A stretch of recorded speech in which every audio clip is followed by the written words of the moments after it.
क्या हुड्डा फैमिली के लिए रोहतक से इम्पोर्टेंट कोई शहर हो सकता है? क्या हुड्डा फैमिली के लिए रोहतक नगर निगम से ज़्यादा इम्पोर्टेंट कोई चुनाव हो सकता है? क्या हुड्डा फैमिली रोहतक में अपनी साख बचाने के लिए चिंतित नहीं है? क्या हुड्डा फैमिली नगर निगम के चुनाव में कांग्रेस के साथ ही विश्वासघात करने का काम नहीं कर रही है?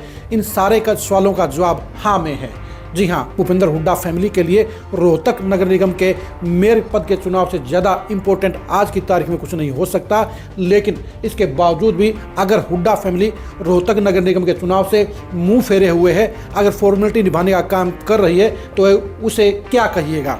उसे सिर्फ बीजेपी के साथ सेटिंग कही जाएगी, क्योंकि हुड्डा फैमिली का नगर निगम के चुनाव में जो बर्ताव चल रहा है, जो व्यवहार चल रहा है, उसे साफ तौर पर जाहिर होता है कि हुड्डा फैमिली नगर निगम के चुनाव को लेकर सीरियस नहीं है, गंभीर नहीं है और वो इस चुनाव को सिर्फ फॉर्मेलिटी के तौर पर लड़ रही है। आखिर हुड्डा फैमिली रोहतक के इस नगर निगम के चुनाव में कहां पर खड़ी है, उनकी एक्टिविटीज़ क्या है, उनका इंप्रेशन क्या है और रोहतक नगर निगम में कांग्रेस प्रत्याशियों का चुनाव कहां पर खड़ा हुआ है, ये जानने के लिए आज की इस खरी खरी खबर को गौर से देखें।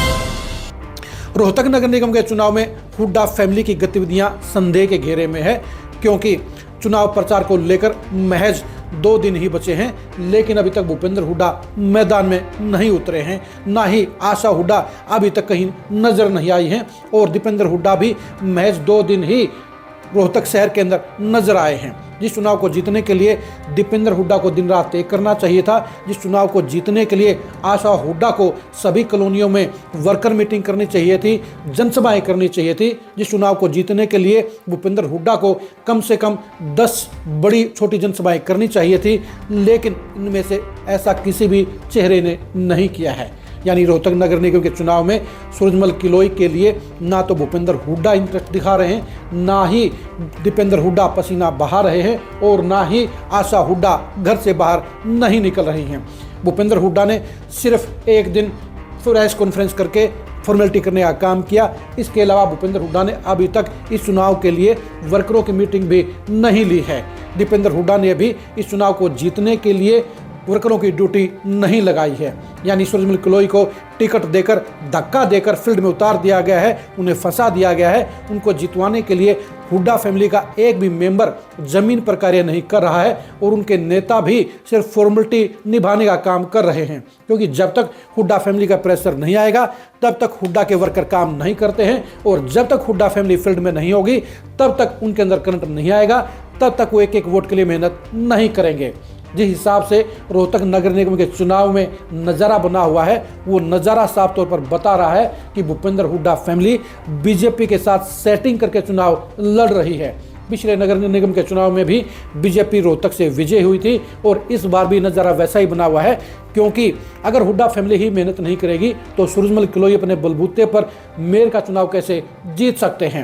पार्षद के चुनाव में तो और भी बुरे हालात हैं, क्योंकि दीपेंद्र हुड्डा महज 5-6 वार्डों में ही जाकर आए हैं। बाकी के वार्डों में कोई वाली वारिस नहीं है, कोई रखवाला नहीं है और प्रत्याशियों को अपने बलबूते पर ही चुनावी दंगल में पसीना होना पड़ रहा है। यानी हुड्डा फैमिली ही रोहतक नगर निगम के चुनाव को लेकर भी ईमानदार नहीं है, वो सीरियस नहीं है और वो कांग्रेस की पीठ में छुरा घोंपने का काम कर रही है। पता नहीं ऐसा क्या कारण है जिसके चलते रोहतक में अभी तक हुड्डा फैमिली एक्टिव नहीं है। भूपेंद्र हुड्डा इस चुनाव में कोई इंटरेस्ट नहीं दिखा रहे हैं और वो चुनाव से दूर बैठे हुए हैं। आप खुद ही बताइए, अगर रोहतक में ही कांग्रेस चुनाव जीतने के लिए इंटरेस्टेड नहीं है तो उसे क्या कहा जाएगा? उसे कहा जाएगा मक्कारी, उसे कहा जाएगा धोखेबाजी, उसे कहा जाएगा कांग्रेस के प्रति विश्वासघात। ये लगता है कि भूपेंद्र हुड्डा और दीपेंद्र हुड्डा एक खास पद को लेकर कांग्रेस हाईकमान से नाराज हैं और वो पद है नेता प्रतिपक्ष का। नेता प्रतिपक्ष बनने के लिए भूपेंद्र हुड्डा हर मुमकिन कोशिश कर चुके हैं। 4 महीने से वो दिल्ली में दरवाजे नाप रहे हैं, कांग्रेस के बड़े नेताओं के सामने रिक्वेस्ट कर रहे हैं, गांधी परिवार के पास लगातार फरियाद कर रहे हैं, लेकिन उनकी फरियाद सुनी नहीं गई है। और शायद यही वजह है कि नगर निगम के चुनाव में हुड्डा फैमिली मेहनत करने की बजाय सिर्फ फॉर्मेलिटी निभाने का काम कर रही है और यही कारण है कि रोहतक नगर निगम के चुनाव में भी कांग्रेस मेयर पद का चुनाव भारी वोटों से हारती हुई नजर आ रही है। जब हुड्डा फैमिली ही रोहतक में मेहनत नहीं करेगी तो ऐसे में कांग्रेस की किश्ती को पार लगाने का काम कौन करेगा।